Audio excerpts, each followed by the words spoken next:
दौलत जी, ये जो मामला सामने आया है, अस्पताल प्रशासन ने कहा कि उनको ट्रांसपोर्ट करने तक हम बिल्कुल भी वक्त नहीं गंवाना चाहते थे, इसलिए गैलरी में ऑक्सीजन दिया, हमारे पास बेड खाली है, क्या माने इसे?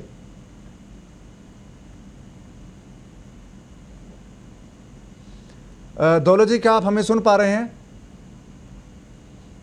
तकनीकी कारणों से उनसे हमारा संपर्क करने की कोशिश कर रहे हैं। दौलत सिंह चौहान हमारे साथ जुड़ने वाले हैं, हमारे वरिष्ठ सहयोगी हैं। तो पाली में जो स्थिति बांगड़ हॉस्पिटल में सामने आई है, ये एक तस्वीर है, एक बानगी है कि प्रदेश के अस्पतालों में, ज़्यादातर अस्पतालों में बेड भर चुके हैं और वहाँ पर बेड मुहैया नहीं है, और जयपुर में ऐसा केस सामने आ चुका है। जी, हमारे साथ जुड़ चुके हैं हमारे वरिष्ठ सहयोगी दौलत सिंह चौहान। दौलत जी, ये जो पाली में तस्वीर सामने आई है और अस्पताल प्रशासन का कहना है कि हम वक्त बिल्कुल भी नहीं गंवाना चाहते थे, इसलिए गैलरी में ऑक्सीजन दे दी, बेड खाली हैं, क्या कहेंगे आप?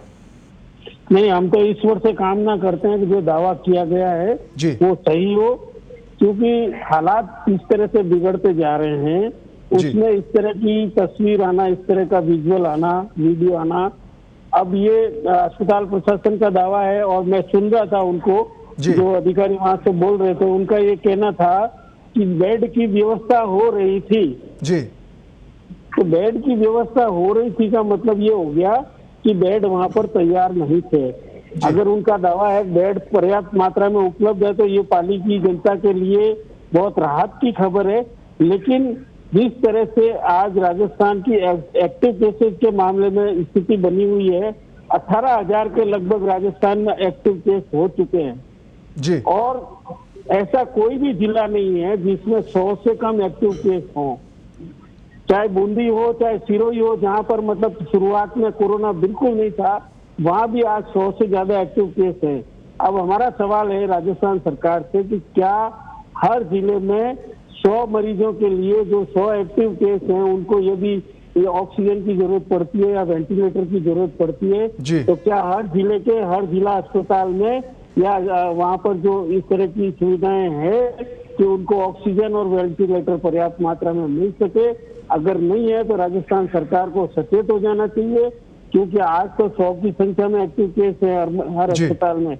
बाकी आगे जाकर के स्थिति और बिगड़ती है या 100 के 200 हो जाते हैं, 300 हो जाते हैं, तो वहां पर क्या व्यवस्था सरकार करेगी, ये सरकार को अभी से तैयारी कर लेनी चाहिए। क्योंकि हमारे सामने राजधानी जयपुर का उदाहरण है, जहाँ की जो खबरें हैं वहाँ पे अभी एक्टिव केसेस की संख्या जो है लगभग 500 से ऊपर हो चुकी है जी। और इस तरह से अगर ये एक्टिव केस बढ़ते 5,000 से ऊपर हो चुकी है जी। और जोधपुर में 2,500 के लगभग है, कोटा में 3,000 के लगभग एक्टिव केसेज हो रहे हैं, तो वहां पर जिस तरह की डॉक्टर्स को जैसे नहीं मिल पाया बेड, कल जयपुर की राजधानी की खबर थी कि जो डॉक्टर साहब कल जिनकी कोरोना की वजह से जान चली गई, बहुत बड़े सर्जन डॉक्टर हैं, उनके लिए बेड अस्पताल में उपलब्ध नहीं था, ये खुद निजी अस्पताल के हवाले से आज छपा है। तो ये सारी स्थितियों को देखते हुए मेरा ये बार बार ये कहना है कि हमारी तैयारियां कम पड़ने वाली है और सरकार समय रहते चेत करके अगर व्यवस्थाएं चाक चौबंद नहीं करेगी तो राजस्थान में आज तो ये बैठे हुए दिख रहे हैं हमको अस्पताल की बेंच पर ऑक्सीजन लगाकर, कल हम इस तरह के सीन तड़प तड़प के दम तोड़ते हुए भी देख सकते हैं। हमको सतर्क होना पड़ेगा और जनता को भी सतर्क होना पड़ेगा कोरोना से बचने के लिए। सरकार को तो उपाय करने ही है, कितने कर पाएगी, लेकिन पहली जिम्मेदारी खुद आपकी है कि आप अपने आप को किस तरह से कोरोना से बचाते हैं। जी। दौलत जी, जब दिल्ली में ऐसी स्थिति बनी, हॉस्पिटल्स में बेड नहीं थे, तो उस वक्त दिल्ली सरकार ने फैसला लिया कि वो छोटे जो मिनी ऑक्सीजन सिलेंडर है वो लोगों के घर तक पहुंचाएगी। जो लोग होम आइसोलेशन में हैं, जिनको ऑक्सीजन की ज़रूरत है, उनको घर में ही ऑक्सीजन मुहैया करवाई जाएगी। तो क्या ये मॉडल राजस्थान में भी अपनाया जा सकता है? क्योंकि बेड तो पूरे प्रदेश की हम बात करें तो वहाँ पर है नहीं इतने लोगों के लिए। मेरा ये कहना है पवन जी कि ये जो दिल्ली की स्थिति सामने आए हुए इतना लंबा टाइम हो गया जी, तो ये व्यवस्थाएं तो सरकार को कर लेनी चाहिए थी जी। अब नहीं भी की है तो मेरा ये मानना है कि अब ये बिना को समय गंवाए इस तरह की व्यवस्थाओं पर सोच विचार करके और निर्णय करके उनको इम्प्लीमेंट कर देना चाहिए। क्योंकि राजस्थान सरकार ये फैसला तो कर ही चुकी है, ज्यादातर लोगों को हम अस्पताल लाने की बजाय होम क्वारंटाइन ही रखेंगे। जी। तो होम क्वारंटाइन में जो जो रिक्वायरमेंट पड़ सकती है आगे, मान लो ऑक्सीजन की जरूरत पड़ती है, तो उसकी व्यवस्था कैसे होगी, ये राजस्थान सरकार को तुरंत इसका इंतजाम कर लेने चाहिए, ताकि इस तरह के सीन नहीं आए कि भाई जो मरीज को जो है बेड पे बिठा करके ऑक्सीजन दी जा रही है। ये बहुत डरावने दृश्य है। अस्पताल प्रशासन ने जो दावा किया, मैं पहले भी कह चुका हूँ कि भगवान करे उनका दावा सत्य हो, लेकिन अगर वहाँ व्यवस्थाओं में कमी पड़ने वाली है तो अब ये समय है कि तुरंत जो है जो इंतजाम करने हैं वो सरकार कर ले।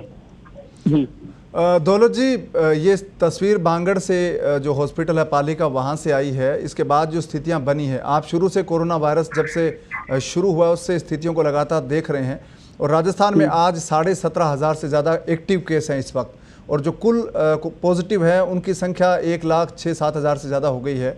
तो अब राजस्थान भी उन राज्यों की कैटेगरी में आ गया है जहाँ पर स्थितियां विकट हुई है, चाहे वो महाराष्ट्र की बात करें, उत्तर प्रदेश की बात करें, दिल्ली की बात करें।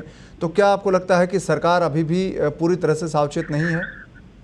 मुझे ये लग रहा है कि जो राजस्थान की कोरोना को कंट्रोल करने के मामले में शुरू में जिस तरह से तारीफ हुई थी जी, और उसके बाद दुर्भाग्यवश राजस्थान की सरकार 1 महीने के लिए खुद क्वारंटाइन हो गई थी राजनीतिक कारणों के चलते, उनके अंदरूनी कारणों के झगड़ों के चलते।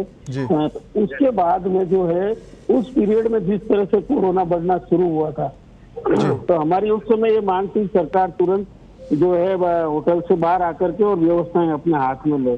लेकिन आप ये देखिए कि सरकार जब से बाहर आई है तब से कोरोना के आंकड़ों में सुधार आने की बजाय और ज्यादा बिगाड़ आया है। अब ये जो एपिसोड है कि आप क्वारंटाइन में सरकार गई उस होटल में, उससे पहले बहुत बढ़िया तरीके से कंट्रोल हो रहा था कोरोना, और उसके बाद वही सरकार, वही अधिकारी, वही कर्मचारी कोरोना को कंट्रोल नहीं कर पा रहे हैं।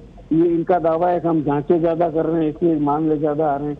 मामले ज्यादा आना कोई वो बात नहीं, आप जांचें ज्यादा कर रहे हैं ये भी बहुत अच्छी बात है, लेकिन जो मरीज सामने आ रहे हैं, जो जिनकी हालत गंभीर है, उनके लिए यदि इलाज के साधन कम पड़ जाएंगे तो हमारा मतलब पूरे देश में और पूरी दुनिया में हमारा मुंह काला होगा। हम मरीजों को इलाज नहीं दे पाए, इसकी वजह से उनकी मौत हो गई। इससे बुरी बात राजस्थान के लिए और कोई हो नहीं सकती है। जी दौलत जी, अब जब सरकार तमाम दावे कर रही है कि बेड हम बढ़ा रहे हैं, संख्या क्षमता हमारी बढ़ रही है, लेकिन कई राज्य ऐसे हैं जहां पर ऑक्सीजन की भी कमी पड़ने लगी है। हालांकि राजस्थान में अभी तक ऐसा नहीं हुआ है। तो क्या सरकार को इस तरफ ही ध्यान देने की ज़रूरत है कि ऑक्सीजन, जो कि कोरोना पॉजिटिव मरीज़ हैं जिनकी हालत ख़राब है, उनके लिए प्राणवायु है, तो क्या इसकी भी वक्त रहते व्यवस्था करने की ज़रूरत है, क्षमता उत्पादन की है वो बढ़ाने की ज़रूरत है? तो मेरा ये मानना है कि सरकार की गति में और कोरोना की गति में बहुत फर्क है। जी, कोरोना जिस तेजी से बढ़ रहा है, सरकार के प्रयास उतनी तेजी से नहीं बढ़ रहे हैं, जबकि जरूरत ये है कि कोरोना जिस तेजी से बढ़ रहा है उससे ज्यादा तेज प्रयास सरकार करे बचाव के और इलाज के उपायों के। तो इसमें सरकार को अब ध्यान देना पड़ेगा। जिस रफ्तार से वो व्यवस्थाएं बढ़ा रही है, जिस रफ्तार से वो उपाय कर रही है, उनको जो है और तेज करना पड़ेगा। ये आप जो भी बात कर रही है सरकार के, हम ये कर रहे हैं वो कर रहे हैं, वो जितनी तेजी से कर रहे हैं उससे और ज्यादा तेजी से करने की जरूरत है, वरना ये आपके सारे प्रयास जो हैं वो विफल हो जाएंगे और मरीजों के काम नहीं आ पाएंगे। जी धन्यवाद दौलत जी इस तमाम जानकारी के लिए। तो जिन जगहों पर कोरोना वायरस से निपटने के लिए जो उपाय थे, जो व्यवस्थाएं थी, कम पड़ी, वहां पर हालात बहुत विकट हुए और वहां पर कोरोना वायरस की वजह से लोगों की जान ज़्यादा गई। चाहे अमेरिका हो, महाराष्ट्र हो, तमाम जगहों पर जहां पर भी व्यवस्था लचर हुई वहां पर खामियाजा लोगों को जान देकर चुकाना पड़ा है। और उम्मीद करते हैं कि राजस्थान में ऐसा नहीं होगा, लेकिन ये तस्वीरें दिखाती है कि सब कुछ ठीक नहीं है।